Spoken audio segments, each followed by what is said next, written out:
Okay, so today we're going to learn how to solve equations by factoring.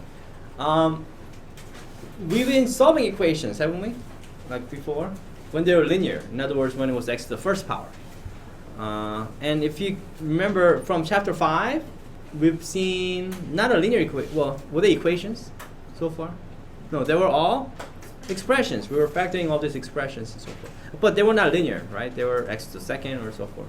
So when you have an equation that is not linear, we need to use special kind of thing to solve. You can't just solve for one of the variables when it's not a linear equation. So, for example, look at this equation, very simple equation. Now, is this linear equation, x times y equals 0? Not really. It's got two variables and stuff, so it's not really linear, is it? Linear equations, you have one variable and then it's to the first power. So it's not linear, but it equals to 0, which is kind of nice. Because whenever you have something like this, when you look at this equation is factored, you see? Even though it's really simple, right? It's x times y is factored. Nevertheless, it's written as a product, and it equals to 0, which is kind of nice. When this happens, it is very easy to figure out the solution. Does anybody know which x and y makes this whole equation to be 0? In other words, which x can I plug in so that the whole equation becomes 0? Yes, 0. If x is 0, do I care about what y becomes? No, y could be 1 million, trillion, doesn't matter. Because 0 times anything is 0. Is that the only solution then? No, what's another solution? Sarah? They could both be 0. In other words, x could be 0, y could be 0. That's not. Is that the only way though? No, it could also be just what? Just y could be 0, because then if y is 0, x could be anything you want, right? 3 or 1,000, whatever you want. Anything times 0 is 0. So therefore, when the equation is written as a product, and when this equation is equal to 0, then it's really easy to figure out the solution. So you're right, when x equals 0 and y equals 0 is correct. So fact, write this down. Fact, one of the variable has to be 0 so that the equation is equal to 0. Okay. In this case, if x is 0 or y equals 0, we found the solution. Right? So we could either write it. Okay. So this is a fact. If in this equation, if one of the variable is 0, the whole equation is 0. Okay. Now this only works because it was a product, right? It was x times y. If it was not a product, if it was x plus y, and it equal to 0, how many ways are there for that to be true?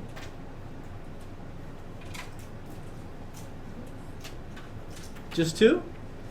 If it was x plus y equals 0, then, I don't know, x could be 1, y could be negative 1, x could be 2, y could be negative 2, and there's a whole bunch of, there are infinitely many possible. But when it's equal to 0, you're right. When x times y equals 0, right? When it's a product, when it equals 0, there's only a couple. There are 2 ways for this to be true. So we like this. By the way, because we like this so much, and there's a name for this. It's called zero product property, and this is a property that we'll be using a lot. And this is one of the most important property that you will learn in this chapter 5, or in this algebra. I think this is one of the big concepts that you have to understand. It's called zero product property.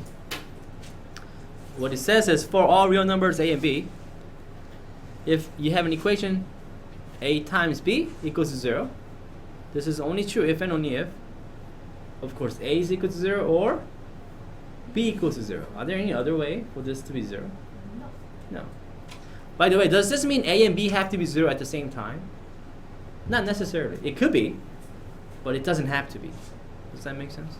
So some people think that, oh, a and b must be 0 at the same time. No, not necessarily. A could be 0, b could be 1 million. It doesn't matter, right? The whole thing is 0. Okay.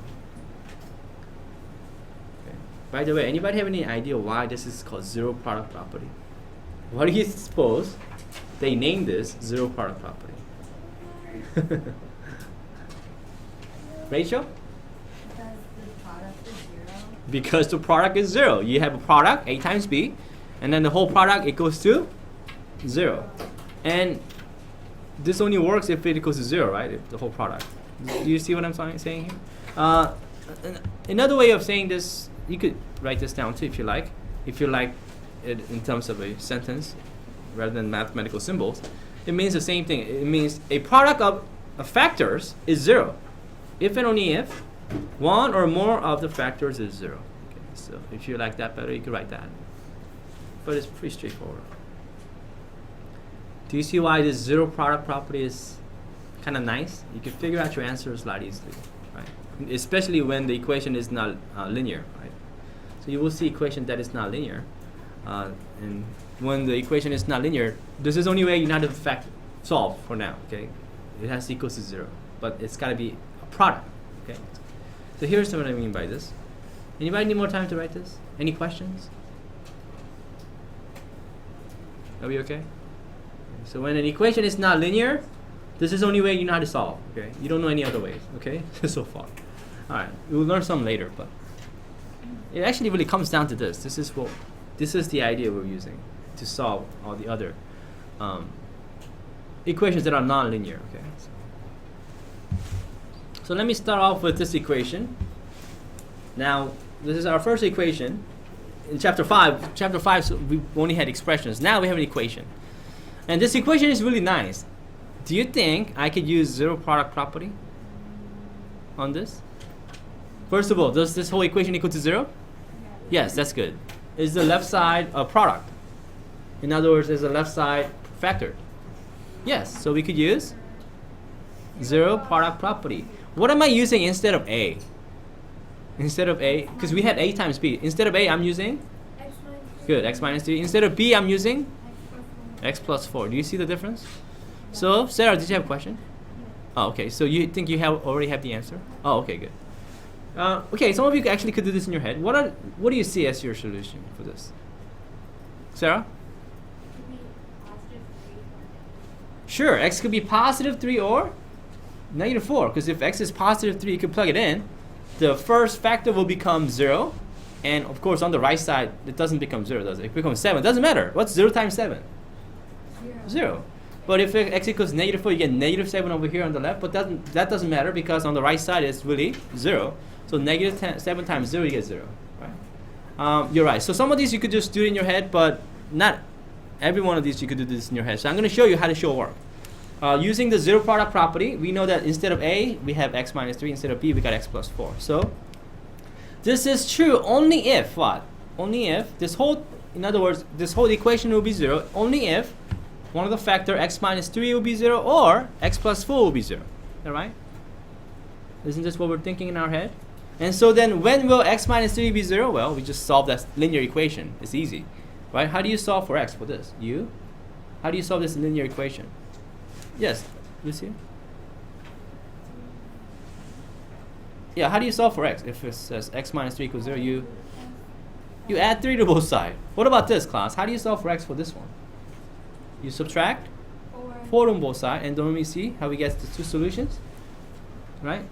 Because later it's not going to be this simple, these binomials, okay? You get X equals 3 or X minus 4 is your solution. Does that make sense?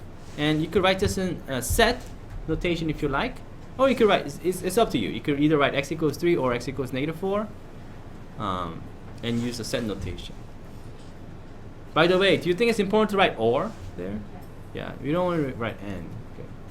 Because that, it doesn't have to be, X cannot be 3 and negative 4 at the same time. Right? Okay, so we need this. Any question? Now this was nice because this equation was already equal to 0 and it was already factored. Do you think your homework would always look like this? No, they're gonna get a little bit more creative. Okay? They're not gonna just give it to you that way. Okay. Alright, so let's look at example 2. This time it looks a little bit different. Write this down. 6x times x plus 5 times x plus 2 equals to 0. It does still equal to 0. That's good. So we could use zero product property right now? No? Why not? Oh, because there's 6x. Yeah, you're right there. But think about this. If a times b equals to 0, could we have a times b times c equals 0? Doesn't matter. You could have more than 2. Okay, so it's the same thing. Instead of just 2 factors, we now have 3 factors. That's okay. Because what does it mean then? Because left side is already factored, right? And the whole equation equals to 0. So we could still use zero product property. You don't have to have two factors. You could have 3, 5, 10 million if you want. You don't want 1 million, but you see what I mean. You could have as many factors as you want on the left side, as long as the whole thing equals to 0. So when would this be true? This is only true if two people see it. This is only true if. What kind of work do I want to see? Sarah? I mean, Melissa? If 6x equals 0, or x plus 5 equals 0, or x plus 2 equals 0. Do you see the kind of work that I'm looking for? So when will 6x be 0? In other words, how do you solve for that? How do you solve for x on that one? One person? Two? Victor? Divide both sides by 6. What about x plus 5 equals 0? Wait, everyone should know how to solve, right? X plus 5 equals 0. That's one of the simplest. Aaron? Subtract 5 from both sides. How do you solve for x when x plus 2 equals 0? Yes. Subtract 2 from both sides. And did you all get 0, negative 5, 2? Right? When you divide 6x equals 0 by 6, both sides, you get x equals 0, don't you? And when you add negative 5 to both sides, you get negative 5. When you add negative 2, you get negative 2. So you could either write it this way. I just wrote it as a set notation. It's a little bit easier. And when you write this in set notation, it's good if you could write them in increasing order, right? I wrote negative 5, negative 2, 0. Okay, we want to do that. Okay, so we do that most of the time. Okay, so when you write the answers like this, you want to write them in increasing order. Does that make sense, guys? So when x equals 0, doesn't the whole thing become 0 because of 6x, right? It would be 0 times, 5 plus 2. 5 times 2. And so forth. You get the idea. Okay, again, this one was nice because it was already factored and it equal to 0, right? Okay, let's look at the next one, see if it's the same. Okay. Here you go. 5y squared is equal to 80 is in equation 3, example 3. This one looks a little bit different, doesn't it, Viviana? How does this one look different than the previous ones? It doesn't equal to 0, you're right. So, what do we do? But before you do anything, is there something we could do to kind of make our life a little bit easier? Always simplify if you can. Aaron, what do you think? Divide both sides by 5. Wouldn't that make it a little bit easier? Because then, after all, 5 goes into 80 anyway, right? Does that make sense? So you get x equals to, y squared is equal to 16. Would you not agree? By the way, what if 5 didn't go into 80? What if you had like 81? Would you divide both sides by 5 first? I wouldn't, because you get fractions. Anyway. But here, this time it's a good idea to do that, because you could simplify. It just makes it so much easier. You could divide both sides by the same number. We learned that. That's fine. They're equivalent, right? Can we now use zero product property? No. Viviana, we still don't have it equal to 0, do we? So what should we do? Oh, okay. Some of you have learned this maybe before. Like, you mean square root? If I square root, I haven't taught you this in this class, but some of you may have learned this, right? Audrey.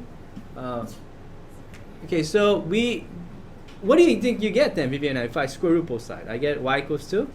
Yeah, and if you write y equals to 4, you get it wrong. Yeah, that's only part of your solution. That's why don't do it that way yet. We haven't learned that one. That's a shortcut, okay? So we'll learn that one later properly, okay? Turns out that's only part of the solution. So we'll learn the way using zero product property. Is that okay? That's why I don't want you to use shortcut without really understanding what's really going on in these shortcuts. So when you square root both sides, you're doing something else, really. But this is what you're going to do, actually. Let me show you how this is done. So we're going to use zero product property because is this a linear equation?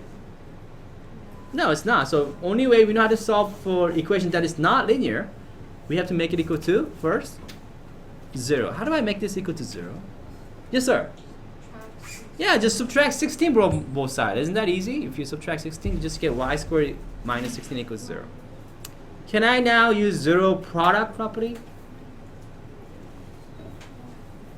Could I use it right? No! We do have a 0, but do we have a product on the left side? No. So what do you think we should do? How do I make the left side as a product? Meaning, what does it mean to write something as a product? It means to factor. Have you ever tried to factor something that looks something like this? Y squared minus 16